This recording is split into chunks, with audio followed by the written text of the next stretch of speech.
Okay, good morning everyone. So आज का जो हम टॉपिक स्टार्ट कर रहे हैं in continuation muscular system. So this is part 3 of muscular system. हमने फर्स्ट पार्ट में मसल्स के नेम्स, मसल्स की लोकेशंस, ये सब कुछ किया था। Then there was a small second part also. और आज जो थर्ड पार्ट स्टार्ट कर रहे हैं, ये third part is regarding muscle functions. Muscle के फंक्शन क्या है, कि मसल क्या है, किस तरीके से फंक्शन करता है और क्या क्या फंक्शन करता है। सबसे पहला एक जनरल, एक नॉर्मल लैंग्वेज में अगर बात करें, मसल का काम क्या है, व्हाट इज़ द वर्किंग, काम क्या है मसल का। मसल का मेजर काम क्या है कि आपकी बोन्स को सपोर्ट करना, चाहे वो चलना फिरना है, चाहे कोई वेट उठाना है, ठीक है। तो एनर्जी प्रोड्यूस करना, वो एनर्जी प्रोड्यूस करके किसी भी काम को करना, ठीक है। तो मसल किस तरीके से काम को करता है, सिंपली अगर आप डायग्राम देखो, आपका पेज नंबर 37 पे एक डायग्राम है जहाँ पे वो डंबल कर्ल कर रहे हैं, है ना। इस डायग्राम के अंदर दिस डंबल कर्ल का एक बनाया हुआ है। और जनरली वैसे भी जैसे एक एग्जांपल अगर आप देखो, जब आपका हाथ स्ट्रेट है, जब आपका हाथ सीधा होता है, आपका मसल एक रिलैक्स्ड पोजीशन में होता है ना, एक रिलैक्स्ड पोजीशन में होता है। जब आपको कोई चीज़ उठानी है, वेट उठाना है, तो आपका मसल कॉन्ट्रैक्ट होना शुरू हो जाता है, कॉन्ट्रैक्ट होता है। तो किसी भी मसल के साथ यही सेम वर्किंग फंडा है उसका, कि जब किसी मसल को काम करना है, कुछ फोर्स लगानी है, कोई चीज़ उठानी है, तो मसल कॉन्ट्रैक्ट होगा, ठीक है। मसल आपस में कॉन्ट्रैक्ट होगा जिससे कि वो चीज़ उठेगी। जब आप रिलैक्स करना चाहते हो, कोई चीज़ रखना चाहते हो, तो रिलैक्स एक अपनी पोजीशन में आता है, ठीक है। इन सब पोजीशंस को, इन सब कॉन्ट्रैक्शंस को कुछ नाम दिए गए हैं। इनके क्या नाम है वो हम पढ़ेंगे। टाइप ऑफ मसल कॉन्ट्रैक्शन, ठीक है। कॉन्ट्रैक्शन का मतलब आप समझ गए, कॉन्ट्रैक्ट होना, है ना, कॉन्ट्रैक्ट होना जिससे कि कोई काम कर सकेगा, कोई काम हो सके, दैट इज कॉल्ड कॉन्ट्रैक्शन। तो मसल कॉन्ट्रैक्शन कितने तरीके की होती है। So basically there are 3 type of muscle contractions. कौन कौन सी हैं the 3 types? Isotonic contraction, isometric contraction and isokinetic contraction. ये 3 तरह की कॉन्ट्रैक्शंस है। और ये क्या होती है, लेट अस स्टडी दैट। सबसे पहले बात करते हैं आइसोटोनिक। आइसोटोनिक कॉन्ट्रैक्शन क्या होती है और इसमें कैसे मसल काम करता है। तो आइसोटोनिक के अंदर उन कॉन्ट्रैक्शंस को आइसोटोनिक कॉन्ट्रैक्शंस बोलते हैं जिसमें आपके मसल का साइज, लेंथ चेंज हो। जैसे फॉर एग्जांपल, आप डंबल कर्ल करते हो, डंबल कर्ल में मसल कॉन्ट्रैक्ट हो रहा है और वापस जाते टाइम रिलैक्स हो रहा है, एक्सपैंड हो रहा है या रिलैक्स हो रहा है। तो साइज चेंज हो रहा है ना मसल का। मसल का साइज चेंज होता है। जब आप ऊपर लाते हो हाथ तो मसल कॉन्ट्रैक्ट होता है, ठीक है। जब आप सीधा करते हो हाथ तो वो रिलैक्स होता है। तो कोई भी ऐसी कॉन्ट्रैक्शन जिसके अंदर मसल का साइज चेंज हो, उसको बोलते हैं आइसोटोनिक। तो आइसोटोनिक के 2 पार्ट हैं। फर्स्ट, जब वो कॉन्ट्रैक्ट हो रहा है, जब वो मसल कॉन्ट्रैक्ट हो रहा है, छोटा हो रहा है, उसको बोलते हैं कॉन्सेंट्रिक, कॉन्सेंट्रिक कॉन्ट्रैक्शन, ठीक है। That is called concentric. So every time when you lift a muscle, lift a dumbbell, आपका मसल छोटा हो रहा है, this is concentric.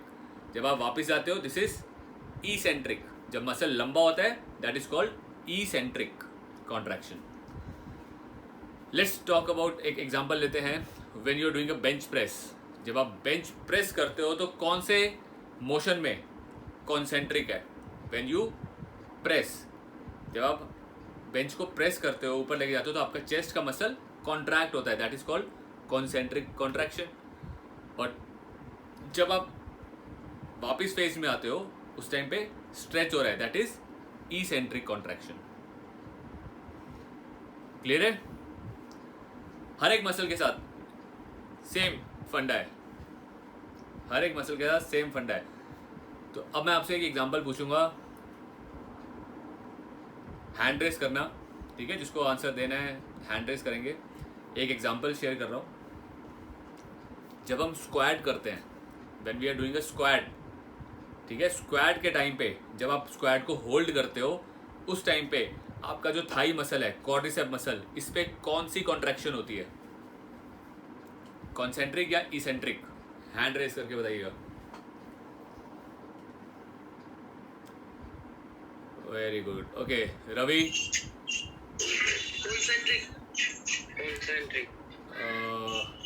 Atul?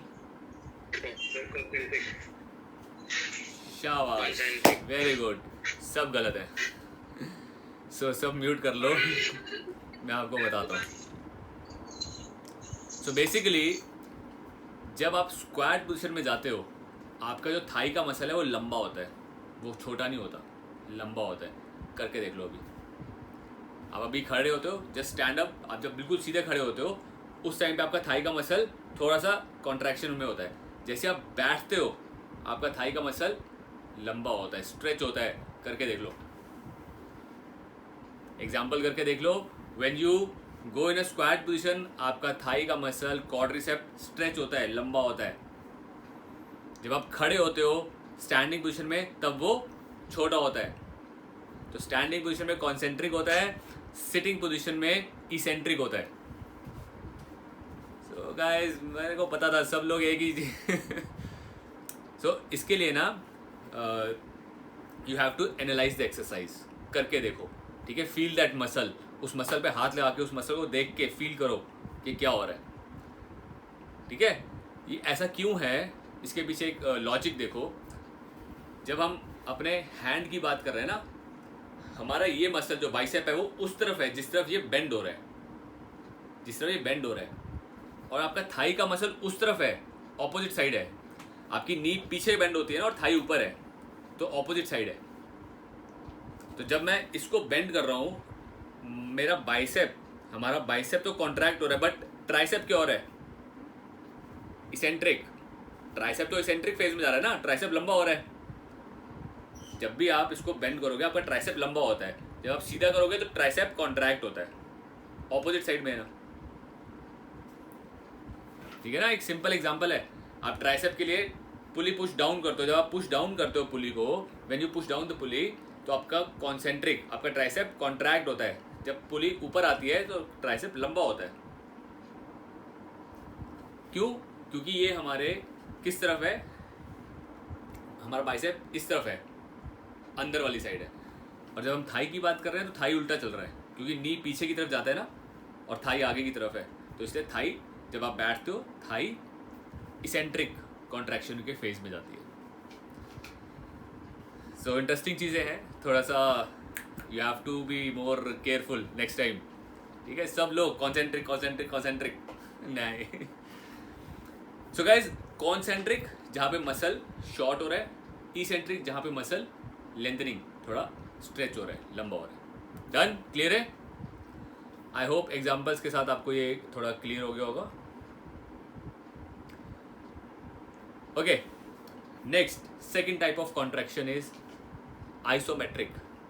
Isometric contractions are those contractions जहां पर मसल का साइज चेंज नहीं होता, बट मसल में पूरी फोर्स लग रही है। मसल अपनी तरफ से फोर्स लगा रहा है, बट मसल का साइज चेंज नहीं हो रहा। और आप ये भी एक्सरसाइज करते हो, आप सब ये एक्सरसाइज करते हो जिम के अंदर। Any examples? Can I have any example? Sorry, abs का क्या मतलब हुआ? एक्सरसाइज का नाम बताओ। एब्स तो बॉडी पार्ट है। सॉरी अतुल, आप क्या बोल रहे थे? I was not clear. नहीं, क्रंचेस भी नहीं है, सॉरी। इससे पहले क्या बोला? एब्स बोला था ना आपने? Planks. Yes, actually planks. Any exercise जिसमें आप होल्ड करते हो, होल्डिंग पोजीशंस, इवन स्क्वाट, जब आप स्क्वाट को होल्ड करते हो,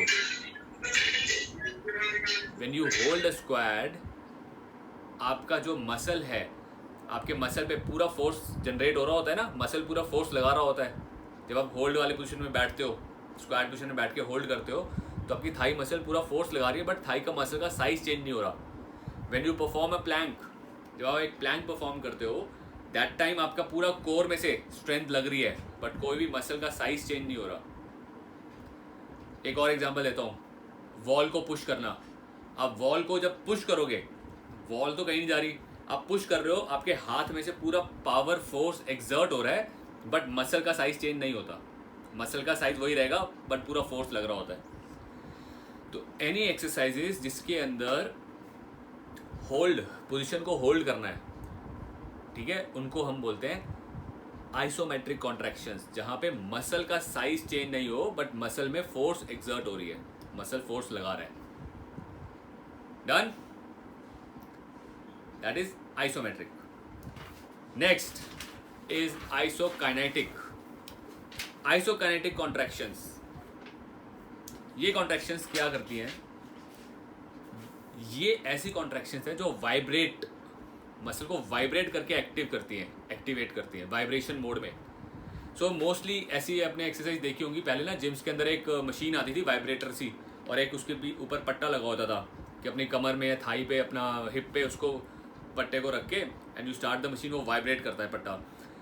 एक्चुअली वो क्या कर रहा है, वो वाइब्रेशंस के साथ मसल्स को एक्टिवेट कर रहा है, एक आर्टिफिशियल एक्टिवेशन दे रहे हैं हम मसल को। आपने बहुत ऐड देखी होगी, नापतोल पे एक ऐड आती है कि एब्स, सर मैं थोड़ा लेट हो गया, पेज नंबर कौन सा है? एब्स बनाने वाली पेज नंबर इज 30, सॉरी मैं लेट हो गया थोड़ा, पेज 38। सो जो एब्स बनाने वाली मशीन है, वो एक मशीन से आती है कि अपनी ऐप पेट पे बांध लो और उसको स्टार्ट ऑन कर दो तो वाइब्रेशन करती रहती है और आपके एब्स बन जाते हैं। बट ऐसा होता नहीं है एक्चुअली। एक्चुअल कॉन्सेप्ट क्या है कि विद वाइब्रेशंस मसल थोड़ा स्टिमुलेट होना शुरू हो जाता है, स्टिमुलेट करता है, ठीक है। तो उसमें क्या होता है कि आप सिर्फ बैठे हो, वाइब्रेशन हो रही है बॉडी में और मसल स्टिमुलेट हो रहे हैं। सो दीज कॉन्ट्रैक्शंस, ये कॉन्ट्रैक्शंस कौन सी है? स्टिमुलेशन वाली, मसल को स्टिमुलेट करती है एक तरह से। इनको बोलते हैं आइसोकाइनेटिक, जो मेनली जो हाइड्रोलिक्स की वजह से, मशीन्स की वजह से वाइब्रेशंस बॉडी को दी जाती है, मसल को दी जाती है। क्लियर है? तो डू यू थिंक कि वाइब्रेशंस के साथ आप उतना अच्छा ऐप बना पाओगे? नहीं बनेगा। इवन थाई पे वो बांध देते हैं और थाई थोड़ी देर बाद दिखा दे, किसी मोटे बंदे की थाई पे बांध देंगे और ऐड में 5 मिनट बाद किसी बॉडी बिल्डर की थाई दिखा देते हैं, है ना, just to attract people. But ऐसा होता नहीं है। ये वाइब्रेशन एक्सरसाइजेस किसके साथ करनी है? These are very particular people. जैसे किसी को कोई इंजरी है and he can not move that body part, but उसको मसल को स्टिमुलेट रखना है, समझ रहे हो? फॉर एग्जाम्पल किसी नी में बहुत ज़्यादा इंजरी है, नी को वो ज़्यादा मूव नहीं कर सकता और मसल वीक हो रहा है, तो थाई में वो वाइब्रेटर बांध दिया जिससे कि हल्की हल्की वाइब्रेशन देने से मसल स्टिमुलेट करे। So these are some type of contractions जो ज़्यादातर ना फिजियोथेरेपिस्ट यूज़ करते हैं। फिजियोथेरेपिस्ट के पास वही लोग जाते हैं ना जिनको कोई इंजरी, कोई दिक्कत है, कोई प्रॉब्लम है, तो वहाँ पे ये बहुत ही बेसिक लेवल की स्टिमुलेशन देता है मसल को। और हम लोग जो जिम में करते हैं बहुत हाई लेवल स्टिमुलेशन होती है, बहुत हाई लेवल वर्कआउट होता है। तो ये 3 तरह के contractions, first is isotonic, isometric second, and third is isokinetic. तो ये तीनों तरह की कहीं ना कहीं हम लोग कॉन्ट्रैक्शंस मसल के साथ करते हैं। Done? All clear? I hope it is clear. Next आते हैं जी, उसी के नीचे एक टॉपिक है the role of individual muscle. अब जैसे मैं आपसे बात कर रहा था कि जब आप बाइसेप्स की बात करते हो, when you are performing a bicep curl, आपका बाइसेप तो कॉन्ट्रैक्ट हो रहा है, बट ट्राइसेप क्या हो रहा है? स्ट्रेच। ट्राइसेप स्ट्रेच हो रहा है। जब आप बाइसेप को रिलैक्स करते हो, स्ट्रेच करते हो, उस टाइम पे ट्राइसेप कॉन्ट्रैक्ट होता है। ऐसे ही हमारी बॉडी में जितने भी मसल्स हैं आपस में एक दूसरे को सपोर्ट करते हैं। कोई ऑपोजिट सपोर्ट दे रहा होता है ऑपोजिट मूवमेंट में, कोई सेम मूवमेंट में सपोर्ट दे रहा होता है ना। तो देयर आर मेनी मसल्स जो साइमल्टेनियसली मिलकर एक साथ काम कर रहे होते हैं। तो ये मसल्स को, इन मूवमेंट्स को, इन मसल्स को या इनके काम को ना एक नाम दिया गया है। तो लेट अस स्टडी दैट। ये 4 तरीके के मसल सपोर्ट मिलती है, 4 तरीके से सपोर्ट मिलती है मसल को। सबसे पहले किसी भी काम को करने के लिए जो आपका मेन प्राइम मूवर मसल, तो सबसे पहले कौन सा मसल होता है? प्राइम मूवर, ठीक है। प्राइम मूवर उसको बोला जाता है जिसका मेन काम है, जैसे बाइसेप कर्ल में मेन काम किसका है, बाइसेप्स का, तो बाइसेप्स हो गए प्राइम मूवर। ठीक है, मैं बाइसेप का एग्जांपल लेके चल रहे हैं। बाइसेप कर्ल में आपका प्राइम मसल कौन सा है, मेन मसल जिस पे इफेक्ट होगा, दैट इज बाइसेप्स, तो उसको बोलेंगे prime mover. Second muscle agonist, second muscle है एगोनिस्ट। एगोनिस्ट वो मसल्स होते हैं जो इस मूवमेंट को करने में सपोर्ट कर रहे हैं, जो बाइसेप कर्ल की मूवमेंट को करने में सपोर्ट कर रहे हैं, बाइसेप के साथ साथ सपोर्ट करते हैं। कौन सा मसल है जो सपोर्ट करता है आपकी बाइसेप कर्ल को, कौन सा मूवमेंट कौन सा मसल सपोर्ट कर रहा है, four arms, very good, four arm support कर रहे हैं, बिकॉज फोर आर्म बड़ा टाइटली उसको होल्ड करता है और फोर आर्म की वजह से एक सपोर्ट मिलती है। कहीं ना कहीं आपके शोल्डर भी, आप देखोगे जब आप ऊपर ला रहे होते हो ना, तो शोल्डर भी उसको सपोर्ट दे रहा होता है, शोल्डर मसल आपका, डेल्टॉइड मसल भी उसको कहीं ना कहीं सपोर्ट दे रहा होता है। When you are doing a heavy weight तो शोल्डर मसल मूव करता है। तो वो मसल्स जो आपकी इस मूवमेंट को, मेन जो मसल के साथ मूवमेंट अटैच्ड है, उस मूवमेंट को करने में सपोर्ट देते हैं, दे आर कॉल्ड एगोनिस्ट। ठीक है, supporting muscles. Next is antagonist. Antagonist होते हैं जो आपके मेन, जो इस मूवमेंट में, जो सब मूवमेंट करने के बाद की जो रिलैक्सेशन, ऑपोजिट मूवमेंट है, उसमें हेल्प करते हैं। जैसे बाइसेप को रिलैक्स करने में ट्राइसेप हेल्प करता है। ठीक है, ऑपोजिट, जो बेसिकली आपके इस मसल के ऑपोजिट चलते हैं। जब ये कॉन्ट्रैक्ट होता है वो रिलैक्स होता है, जब ये रिलैक्स होता है वो कॉन्ट्रैक्ट होता है। एंटागोनिस्ट, इनको बोलते हैं एंटागोनिस्ट। जैसे जब आप थाई करते हो, जब आप थाई को पुश कर रहे हो, उस टाइम पे तो आपकी क्वाड्रिसेप काम कर रही है। ठीक है, क्वाड्रिसेप उसको काम करते हैं पुश करने में, लेग प्रेस को। जब लेग प्रेस का वापस वाला जो मोशन आता है ना, उसको कौन कंट्रोल कर रहा होता है, हैमस्ट्रिंग। हैमस्ट्रिंग उसको कंट्रोल कर रहा होता है वापस आने के मोशन को। जब आप चेस्ट पुश कर रहे हो, बेंच प्रेस में पुश कर रहे हो, तो आपका जो सपोर्टिंग मसल्स के ये कॉन्ट्रैक्ट हो रही है, बट आपकी बैक क्या हो रही है, बैक लंबी हो रही है, बैक स्ट्रेच हो रही है। और जब आप वापस आ रहे होते हो तो बैक कॉन्ट्रैक्ट होती है और चेस्ट स्ट्रेच होती है। सो ऑल दीज मसल्स जो आपके ऑपोजिट मूवमेंट को सपोर्ट कर रहे होते हैं, antagonist, they are called antagonist muscles. इसीलिए हमें ना हर एक मसल के ऊपर वर्कआउट अच्छा क्यों करना पड़ता है कि आपके सपोर्टिंग मसल भी अगर स्ट्रांग होंगे तभी आप ज़्यादा हैवी वेट उठा पाओगे। अगर इसके सपोर्टिंग मसल्स, आपका फोर आर्म वीक है, तो फोर आर्म जल्दी भर जाएगा, आपका मसल भरेगा नहीं, बाइसेप नहीं भरेगा, बट फोर आर्म भर जाएगा। इसलिए हमें अपने सपोर्टिंग मसल्स और जो एंटागोनिस्ट, जो ऑपोजिट काम करते हैं, उनको भी उतना ही स्ट्रांग करना पड़ेगा।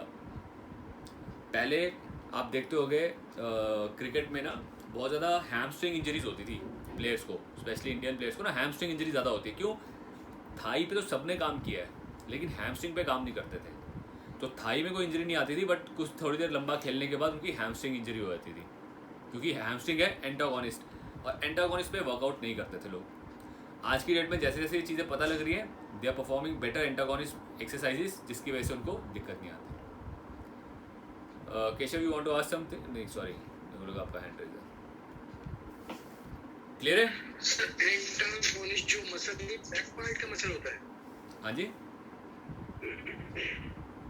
सर, जो आप बता रहे हो एंटागोनिस्ट मसल जो बैक पार्ट का मसल होता है, जैसे कि लेग्स में हैमस्ट्रिंग आ गया। हाँ, बैक पार्ट कह लो या वो कह लो कि जब आपका जो मेन मसल जिस पे आप वर्कआउट कर रहे हो, जब आपका मेन मसल कॉन्ट्रैक्ट हो रहा है तो वो लंबा होता है। जैसे बाइसेप में, बाइसेप जब कॉन्ट्रैक्ट हो रहा है, ट्राइसेप लंबा हो रहा है ना, तो उसके ऑपोजिट मसल जो ऑपोजिट काम कर रहा है। Okay sir. So they are called antagonist and synergist. Last is synergist. Synergist muscles वो होते हैं जो बेसिकली स्टेबिलिटी देते हैं, स्टेबिलिटी, कि आप स्टेबल होकर काम करो। मेनली ये मसल्स कौन से हैं? These are your core strength, core muscles, जो आपको स्टेबिलिटी दे देंगे। ठीक है, जैसे इवन बाइसेप करना है, बाइसेप करने के लिए भी तो आपको स्टेबिलिटी चाहिए ना, कि आप आगे ना गिर जाओ, पीछे ना चले जाओ, तो अपने आप में आपको स्टेबल करते हो। बहुत सारे मसल्स थोड़े टाइट होते हैं, आपका कोर टाइट होता है, अपने लेग्स को, अपर बॉडी को थोड़ा टाइट रख के चलते हैं। तो ऑल दोज मसल्स जो आपको स्टेबिलिटी प्रोवाइड करते हैं during that exercise, they are called synergists. तो आप एक देखो, एक एक्सरसाइज करने के लिए कितने सारे मसल्स इन्वॉल्व होते हैं, है ना। सिर्फ एक मसल इन्वॉल्व नहीं होता, there are many muscles which are involve. तो ये उन मसल्स को, इसीलिए हम जब फुल बॉडी वर्कआउट करते हैं तो हमारे बाकी के मसल्स भी उतने स्ट्रांग होने चाहिए। अगर आपको बाइसेप का साइज बहुत अच्छा चाहिए तो you have to train your tricep also. आपको ट्राइसेप भी उतना अच्छा करना पड़ेगा, नहीं तो बाइसेप एक लेवल के बाद नहीं बढ़ेगा। क्लियर है? Okay, so let's talk about structure of the muscle. हमारा मसल का स्ट्रक्चर क्या होता है, किस तरीके से इसकी बनावट कैसी है। सो गाइज, आप देख रहे हो पेज नंबर 39 पे देयर इज अ मसल, एक मसल का डायग्राम बना हुआ है मसल बेली का। तो किस तरह से मसल बेली होती है, तो सबसे पहले बात करते हैं आपका जो मसल है उसका जो सबसे बेसिक या सबसे छोटा फाइबर या सेल की बात करें कौन सा होता है, इट इज़ कॉल्ड, हमारा मसल दो फाइबर्स, उसके जो सबसे बेसिक फाइबर्स होते हैं उनका नाम है एक्टिन एंड मायोसिन। एक्टिन और मायोसिन जो फाइबर्स हैं इनसे मिलकर पूरा मसल बनता है। एक्टिन क्या होता है, एक्टिन थोड़ा पतला फाइबर होता है, बारीक होता है, और मायोसिन थोड़ा सा मोटा होता है, एक्टिन से मोटा होता है। तो बहुत सारे एक्टिन और मायोसिन के बंच, एक गुच्छे बनते हैं, उन गुच्छों को फिर ऊपर एक लेयर आती है, एक कवरिंग लेयर होती है। ऐसी बहुत सारे फिर गुच्छे होते हैं जिसमें एक्टिन मायोसिन है, उनके बहुत सारे गुच्छे मिल के फिर एक गुच्छा बनता है। ऐसे उसके बहुत सारे गुच्छे मिलके एक मसल बेली बनाते हैं। Just watch the diagram. सबसे पहले एक्टिन मायोसिन का बहुत सारे एक्टिन मायोसिन हैं, ठीक है, उसका एक बंडल है, उस बंडल के साथ एक्टिन मायोसिन के बहुत सारे बंडल्स हैं, उसका एक बंडल हो गया। अगेन उस बंडल के बहुत सारे बंडल्स हैं जिसका एक बंडल बन जाता है। देख रहे हो? तो बहुत सारे एक्टिन मायोसिन बंडल्स के अंदर उसमें मसल के अंदर होते हैं। इसका पर्पस क्या है, इतने सारे बंडल्स क्यों होते हैं?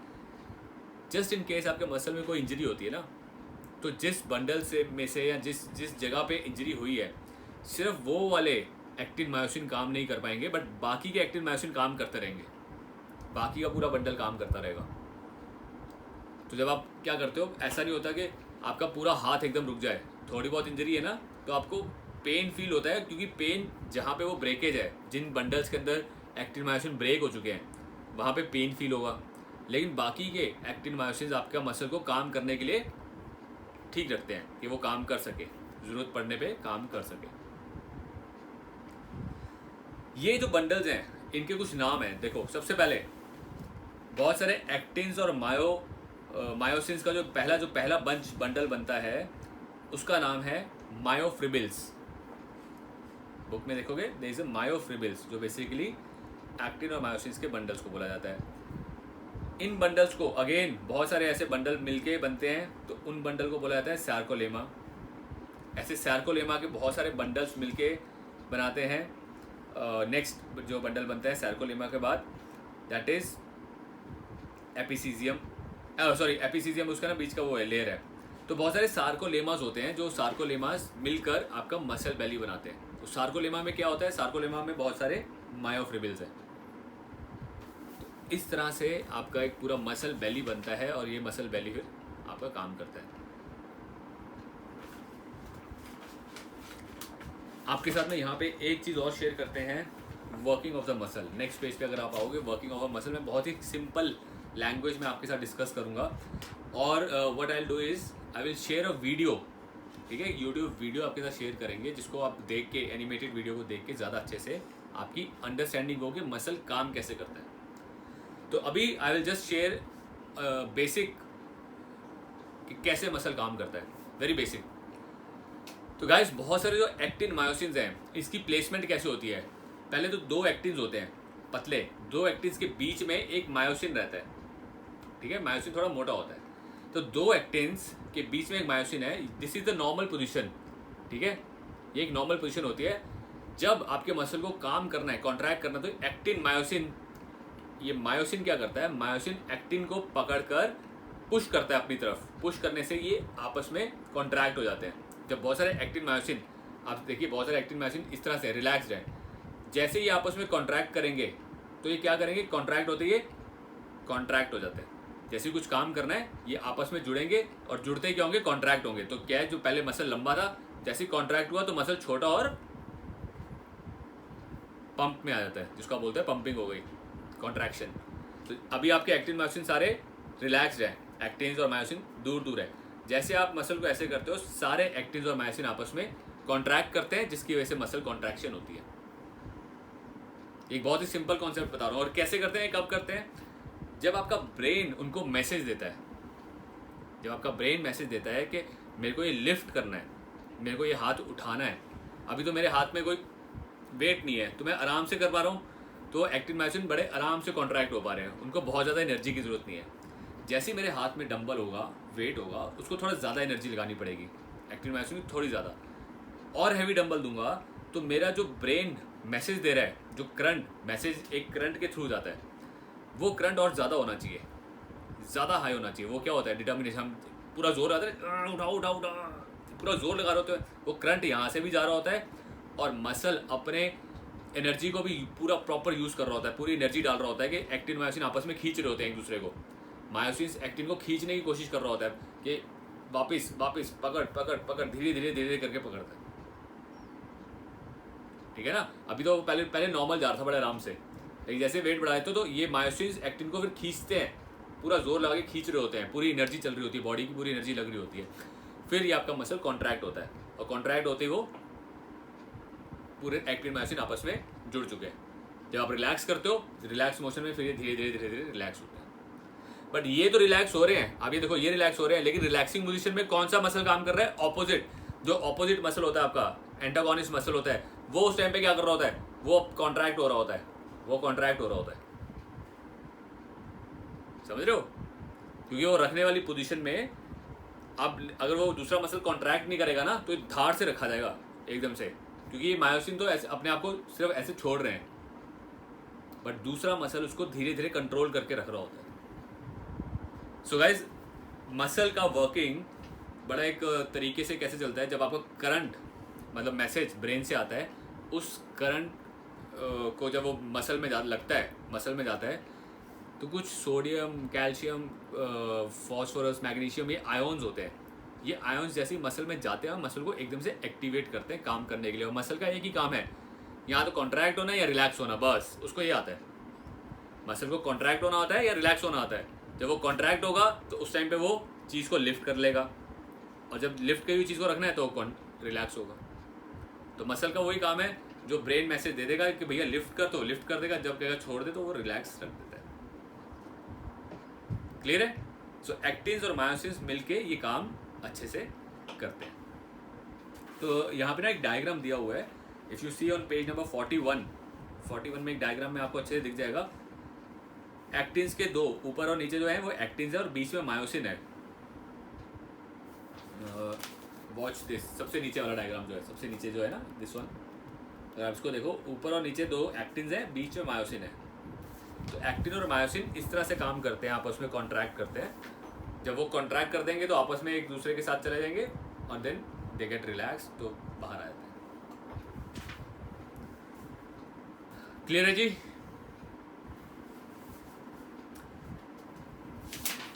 ओके, 2 मिनट का फटाफट से हम ये कंप्लीट करते हैं, थोड़ा सा चैप्टर रह गया। नेक्स्ट बात करेंगे मसल फाइबर क्लासिफिकेशन। हमारी बॉडी में ना 2 तरह के मसल्स होते हैं, एक को बोला जाता है स्लो ट्विच मसल्स और एक को बोला जाता है fast Twitch. Slow Twitch muscles कौन से होते हैं और फास्ट ट्विच कौन से होते हैं? स्लो ट्विच मसल्स वो जिनका कॉन्ट्रैक्शन स्लो होता है, कॉन्ट्रैक्शन की स्पीड स्लो होती है, वो बहुत एकदम से फास्ट कॉन्ट्रैक्शन नहीं कर सकते, वो स्लो स्लो धीरे धीरे ही कॉन्ट्रैक्ट करते हैं, इसलिए उनको बोला जाता है स्लो ट्विच। सो ये मसल्स किस चीज़ में काम करते हैं? ये मसल्स काम करते हैं एंड्योरेंस एक्टिविटी। एंड्योरेंस मतलब जो देर तक होने वाली एक्टिविटीज़ है, जो आप देर तक कर सकते हो एक्टिविटीज़, उसमें काम करते हैं। स्लो कॉन्ट्रैक्शन स्पीड होती है इनकी, थोड़ी स्लो होती है। ये मसल्स बेसिकली एरोबिक एनर्जी पे डिपेंड करते हैं। एरोबिक मीन्स उनको हवा चाहिए, प्रॉपर हवा चाहिए, तो वो ढंग से काम करते रहेंगे, एरोबिक एनर्जी। ऐसे ही जो दूसरे हमारे जिनकी हम बात कर रहे हैं फास्ट ट्विच मसल्स की, फास्ट ट्विच मसल्स क्या होते हैं, ये जल्दी कॉन्ट्रैक्ट कर लेते हैं, फटाफट कॉन्ट्रैक्शन स्पीड तेज़ होती है, जल्दी कॉन्ट्रैक्ट कर सकते हैं, इनकी कॉन्ट्रैक्शन की स्पीड तेज़ होती है। और ये मसल्स जो है ये ज़्यादातर एनारोबिक कैपेसिटी पे डिपेंड होते हैं, ठीक है। एरोबिक और एनारोबिक से आपका सीधा मतलब बताता हूँ, हमारा जो ब्लड है वो ऑक्सीजन कैरी करता है ज़्यादा, जिसको ज़्यादा ऑक्सीजन चाहिए ना वो मसल ज़्यादा रेडिश होगा, क्योंकि ब्लड वहाँ पे ज़्यादा जाएगा, ब्लड की सप्लाई ज़्यादा होगी, वो ज़्यादा रेडिश होते हैं। जो फास्ट ट्विच होते हैं ये वाइटिश होते हैं, ये ज़्यादा वाइटिश कलर के होते हैं, क्योंकि इनको ज़्यादा ऑक्सीजन की ज़रूरत नहीं होती है, वैसे ही जल्दी फास्ट काम कर लेते हैं, तो ये ज़्यादा वाइटिश कलर के होते हैं, ठीक है। तो slow twitch will be more reddish और fast twitch will be more whitish colour के मसल्स होंगे। तो पर्पस क्या होता है, बॉडी में ना बहुत सारे काम हैं जिनके लिए स्लो ट्विच ज़्यादा बेटर होता है, कुछ कामों के लिए फास्ट ट्विच बेटर होते हैं। तो हमारी बॉडी ने बहुत ही इंटेलिजेंट तरीके से अपने आप को बना रखा है कि when they require a slow Twitch muscle तो स्लो ट्विच काम करेंगे, जब स्प्रिंटिंग मारना है, तेज़ भागना है तो फास्ट ट्विच मसल्स काम करेंगे, तो फास्ट ट्विच मसल ज़्यादा आते हैं, ठीक है जी। सो दो तरह के मसल्स आपके काम करते हैं। सो नेक्स्ट बात करते हैं 2 मिनट का जो हमारा लास्ट एक टॉपिक है, डिसऑर्डर्स। मसल्स के डिसऑर्डर्स क्या है? तो गाइस सबसे पहले डिसऑर्डर्स में बात करें, मसल स्ट्रेन। कई बार मसल में स्ट्रेन होता है, मसल में हल्का सा ब्रेकेज आ जाती है when you go for very high repetition में जाते हो या बहुत ज़्यादा। हाँ प्रिंस बोलिए। जो आपने स्लो ट्विच मसल बताया ये तो एंडोरेंस में काम करता है जी। और जो फास्ट ट्विच मसल है ये किस में काम करता है? जैसे फास्ट ट्विच जैसे स्प्रिंटिंग वगैरह होते हैं ना, फास्ट एक्टिविटीज़ करने वाली चीज़ें होती हैं उसमें, ओके ठीक है। सो डिसऑर्डर में होता है एक मसल स्ट्रेन कई बार होता है ना, एक्सरसाइज करते थे यार पेन आ गया एकदम मसल में, वो क्या होता है हल्का फुल्का कहीं मसल आपका ब्रेक हो गया है, तो muscle strain could be easily, उसमें आपको रेस्ट देना है मसल को, प्रॉपर रेस्ट के साथ उसको थोड़ा हीट देना है ताकि वहाँ पे ज़्यादा ब्लड का फ्लो आए, ज़्यादा ब्लड का फ्लो आएगा तो उससे क्या होता है मसल जल्दी रिकवर करता है।